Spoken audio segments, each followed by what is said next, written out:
the type to play games, you can state claims. Came to show the movement moving like a freight train, breaking walls and crumble earth with every step we take.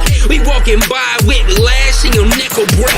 Never let it stray, so say it wrong or set it straight. So coming at us with an awkward demeanor is leaving your life in the dead of face. So pedal straight, avoid these shots, we send it all costs. Truly believing that it'll be different, we watching your body get hauled off. Simple as this, we giving the vibe of the revolution that we living within. Diminish the doubt of the haters that talk on the low because of this minuscule shit.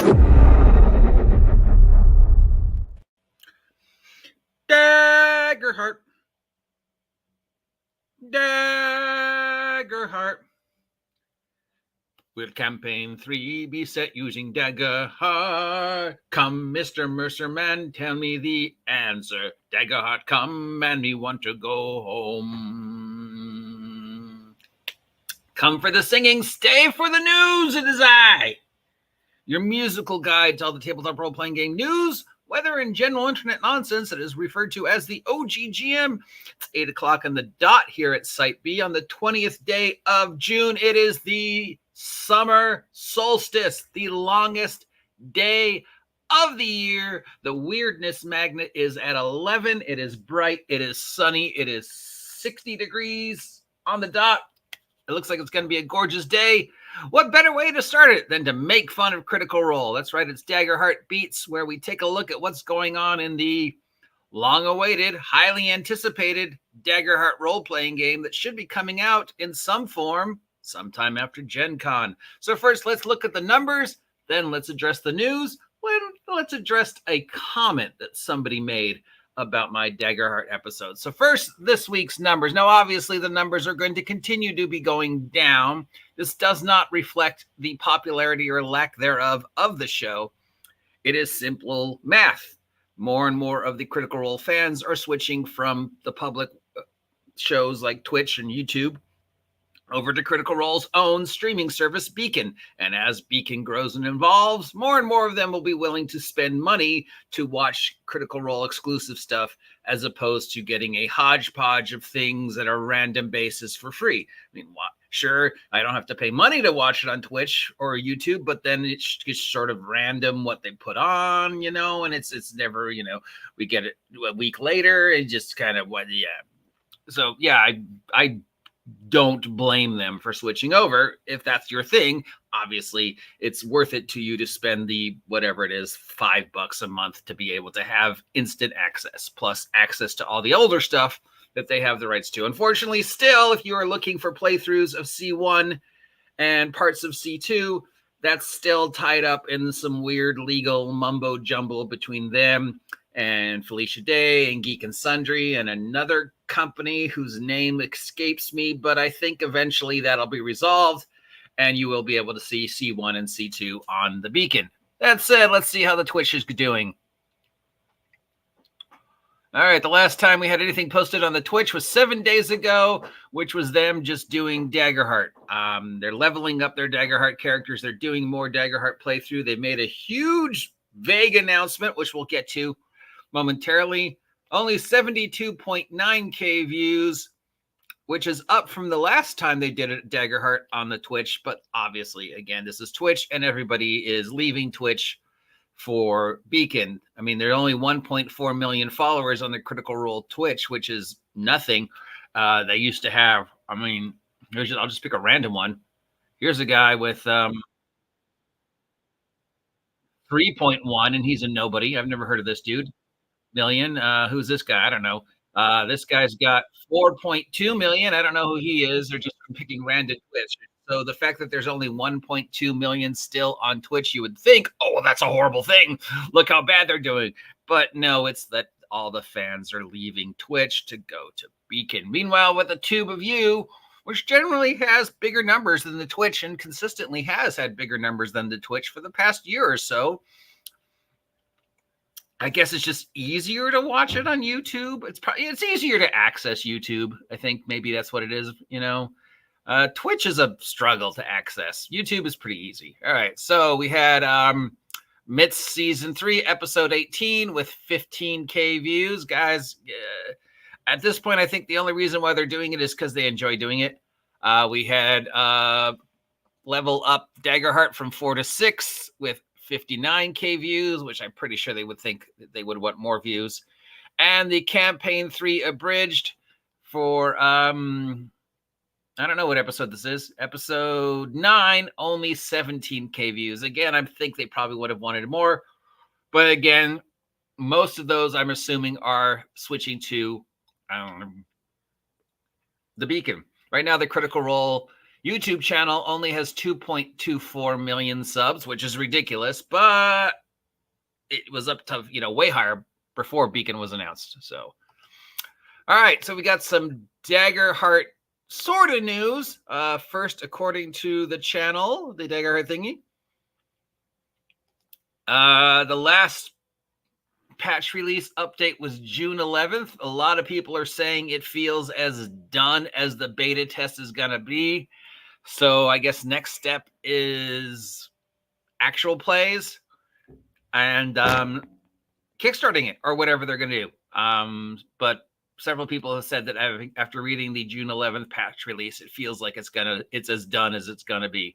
I'm sure there'll probably be more tweaks through the which they're doing the live playthrough where they find, oh, that card doesn't work, or combining this card with this card actually makes a broken infinite combo that nobody saw coming. Thanks for breaking the game, Liam. Now we have to go back and change that card combo. That kind of thing. But it does feel like it's mostly done for anybody who cares. So news. Well, sort of news. I mean, it's not really news. It's more like, did they just say what I thought they said? News. So they have been doing this Daggerheart playthrough.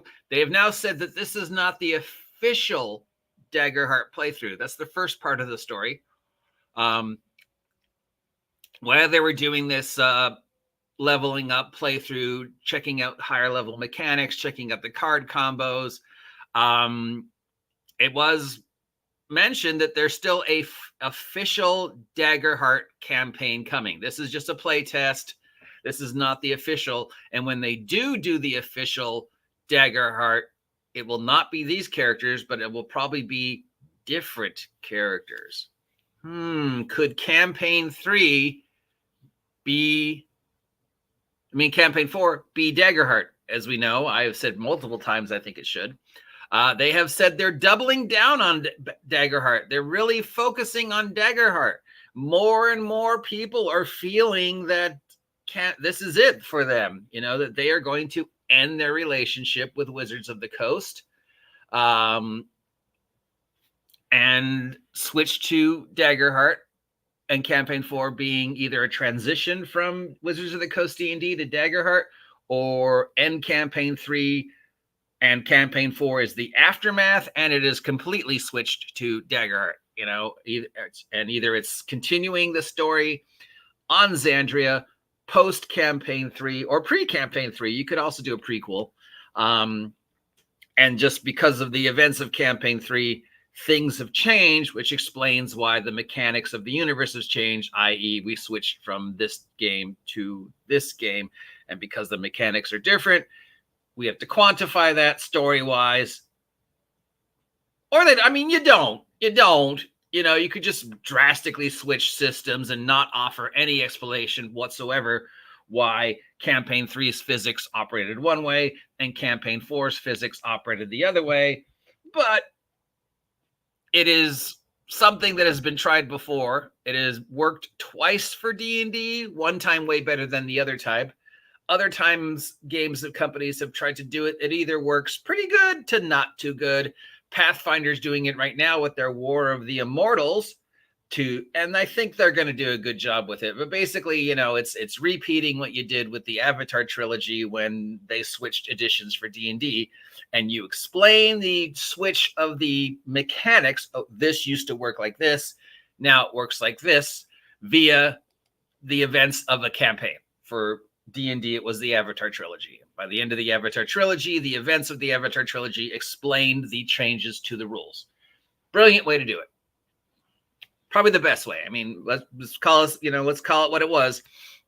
Of all the various ways I've seen retcon done, which Marvel and DC do all the time, The Avatar trilogy was one of the best. Secret Wars, I guess, would probably be a good comparison. So it does feel like they are doubling down on Daggerheart. It does feel like Campaign 4 will be Daggerheart, or there will be a campaign, a completely separate campaign that runs equal to, and it'll be 50% Daggerheart, 50% Campaign 4. Maybe they don't have anything to do with Campaign 4 whatsoever, and Campaign 4 is the other crew, because now there's a second crew exploring the world of Exandria. Well, actually, there's 2 other crews if you count the Exandria Unlimited. Campaign 4 could be all those guys, and they, Critical Role Core could go off and do Daggerheart and have it be completely different. That's one way to do it. That's one way to keep both audiences happy. Financially and just philosophically and business-wise, it makes the most sense for them to completely separate themselves from Wizards of the Coast, Hasbro, and 100% take control of the future of the product line in whatever direction they want to go. That there's no wrong answer in that formula. The only thing Wizards can offer them right now, Hasbro can offer them right now, is a bucket full of money, and action figures, which Hasbro has claimed they're not doing anymore. So, Critical Role monopoly, it's far more cost effective for them to license Critical Role from Critical Role for D&D than it is for them to just be parts of the D&D family. It's in their best interest to leave, but the fans might convince them to somehow stay loyal to D&D because that's what they're used to. Or, counter argument would be, did the fans really care what system they're using? I think it's just the fact that it's them. It doesn't really, but then counter argument, every time they've done something that isn't D&D, the reaction has been less than favorable, i.e. Candle Obscura. But that's more of the system's fault than the fans' fault. The fans gave it a try. But let's face it, Candle Obscura is not their token audience and is not what they wanted to see, and it was an awful system. No. So we have that. We do know there will be an official Daggerheart campaign that is not the one that they're doing right now, and that they are doubling down on Daggerheart, which seems to make me think in some form or another they are either diminishing their relationship with Wizards even further or ending it. And I've done multiple videos to explain how I think they could do it and the best way to do it. And in fact, I just did it again 5 seconds ago. So there you go. Recently, I was asked, why do I have such a hate boner for Critical Role? And I don't have a hate boner for Critical Role, the entity. It's the best thing that happened to D&D in the past 10 years. It's the worst thing to happen to D&D in the past 10 years. But D&D would not be where it is today if it wasn't for Critical Role. So like them or hate them, you have to acknowledge that they accomplished something that nobody else had done before or will ever do again. But also, of course, in their favor, there were several factors that allowed it to become as big as it is. So Critical Role, the entity, I don't have a hate boner on. Individual members of the Critical Role, I don't really have a hate boner for. They're living the dream. God love them. We could, dislike what they've done to the hobby, but what I do have a hate boner on for is the Critical Role fan base. And I have said this hundreds and hundreds of times, and if you have a problem with this, I'm sorry. From my very first interaction with a Critical Role fan several years ago to my most recent Critical Role encounter with a Critical Role fan just days ago, they have been negative. And despite people saying how Critical Role has helped them and been a positive force of their life, I have not seen this positivity in the Critical Role fans. And when the person asked me, well, give an example, I will say my example was, they threatened to kill Laura Bailey's newborn child. And the person was, well, that was just one guy. And I was like, no, Laura Bailey received dozens of death threats directed towards her and directed towards her unborn child, her just newborn child, from the Critical Role fan bases because they didn't like the way a video game ended, and because she was voicing the character in the video game The Last of Us Volume 2. She received death threats, and they threatened to kill her newborn child. Critical Role fans, that's something I think is worthy of my hate boner.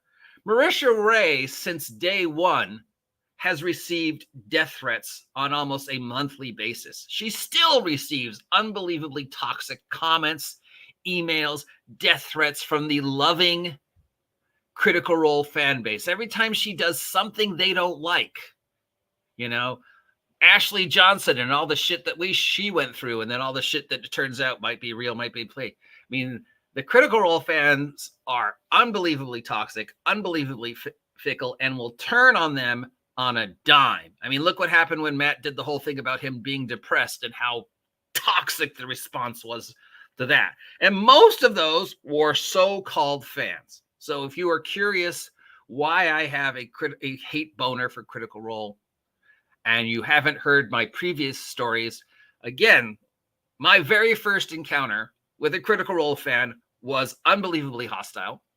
Guy physically threatened me.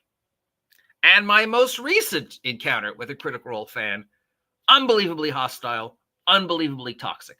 So that is why I have a hate boner for Critical Role fans. I apologize for that rant, but, you know, let's just be said.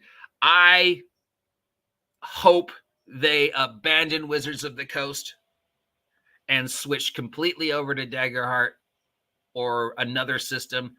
It could be the worst system in the world. It doesn't matter if they treat it with the same love and passion that they treated D&D or Pathfinder before it. The fans will follow, because do the fans really care about what system? No, it's how they play the system. You know, and if they choose Daggerheart, the fans will start playing Daggerheart. And then they'll be like, oh, I'm so excited because I'm seeing them play the same thing I'm playing, you know? So yeah, I mean, again, it's up to the fans. If they switch to Daggerheart and the fans follow, great. If the fans don't follow, oh well. But I think they will. And how does Wizards of the Coast respond if the Critical Role fan base abandons them? Because Wizards of the Coast is counting on that when the 2024 Players Handbook goes live and all these other changes, that they won't lose the fans, that nobody will be upset, that they will still maintain the same level of success that they've had since 2018. They somehow have forgotten, of course, in their limited goldfish memory, that most of that success that they've had since 2018 was because of Critical Role and Stranger Things, not because of anything they did. Wizards owes 90% of the money they made between 2018 and 2021 to Critical Role and Stranger Things. Nothing Wizards of the Coast did is responsible for the popularity of D&D at this point in time. It's all these guys and Stranger Things. And if these guys start making a different game and Stranger Things ends and D&D fades from the pop culture and the fickle fans turn to something else, be it Game of Thrones, be it The Witcher, be whatever, that money isn't theirs. And I, for one, hope that's what happens. Anyways, that's the Daggerheart beats for today. Depending upon what happens, I think we're getting towards the end of Daggerheart beats. I did say I was going to end it after Gen Con anyways. So, yeah, we'll see if we do this next week. If you appreciate me doing this, let me know. If you don't appreciate me doing this, let me know. If you haven't had a chance to subscribe yet, please subscribe. Help me hit 2,000 subs by August 4th. It could still happen. I'll talk to you later. Enjoy this gorgeous day. Go outside. Get off my land.